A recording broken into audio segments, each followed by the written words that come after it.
Hanul was a ruler known across kingdoms, feared by enemies, respected by allies. But behind the palace walls, he was simply a father losing his daughter's trust, a husband watching his wife grow distant, and a son whose own mother tried to pull the throne back into her hands. Still, he carried compassion like a flame he refused to let die. Wu Jin, the man running from his shadow.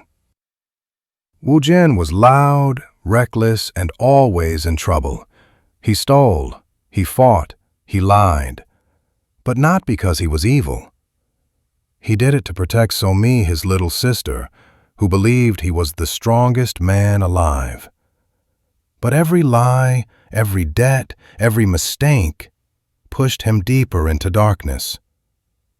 Mira, the quiet heart of Soban. Mira lived a quiet life, caring for her blind grandmother, selling herbs at the market, keeping peace in a house filled with old pain. She was gentle, yet her eyes carried a deep, searching light. She wanted truth, she wanted hope, but in Soban, hope was dangerous. Seok, the brother made of stone.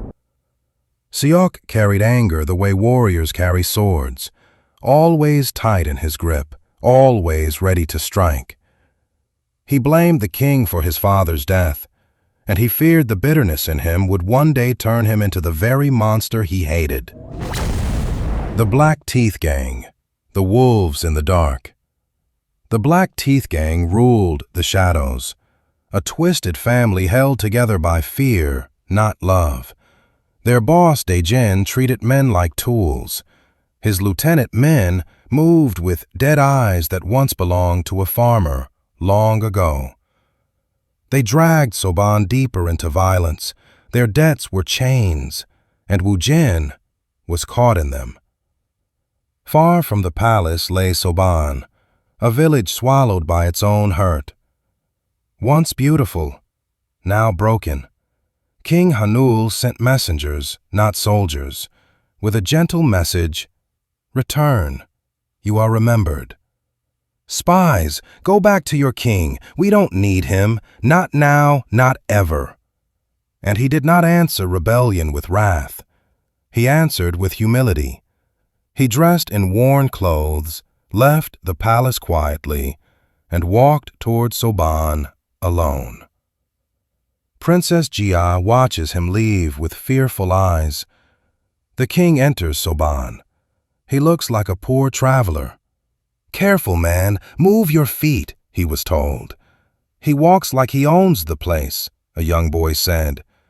"Look at that wrinkled monk, probably begging for food." Another man pushes him aside. They shoved him. They spat near him. They insulted him deeply, not knowing who stood before them.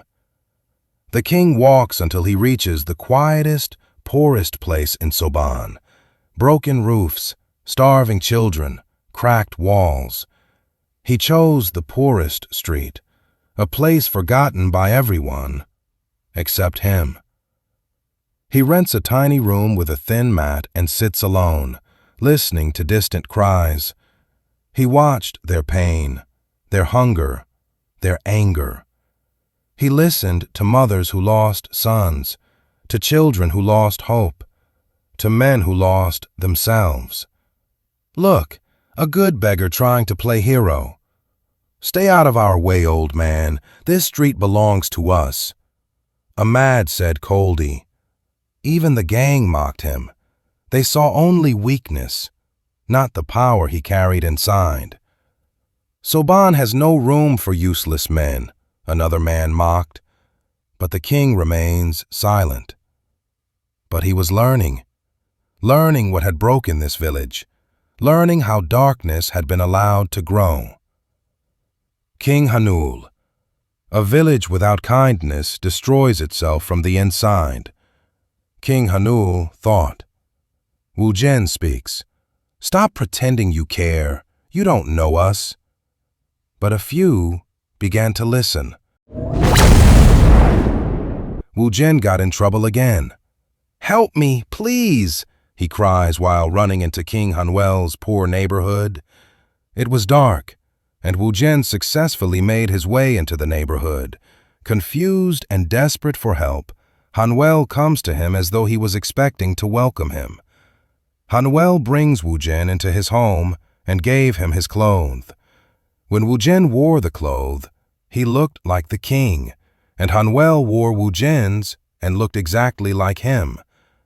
This was strange to Wu Jian because the exchange was not just about the outfit, it was deep. It felt like taking someone else's place.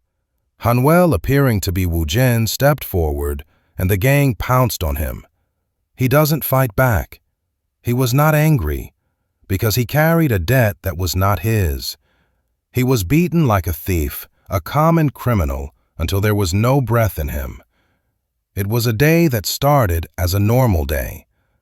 The atmosphere of the whole village changed. There was a strange silence that screamed for answers. Your king died here. He died, saving one of his own people. Some wept, some fled, some hardened their hearts. But a few finally understood. The man they mocked, insulted, pushed aside, and killed was their king. News has it that the king, though he died, shows up when his people need him. When the land is attacked and people call out his name, the enemies flee. He was no longer there physically, but he watches over the land.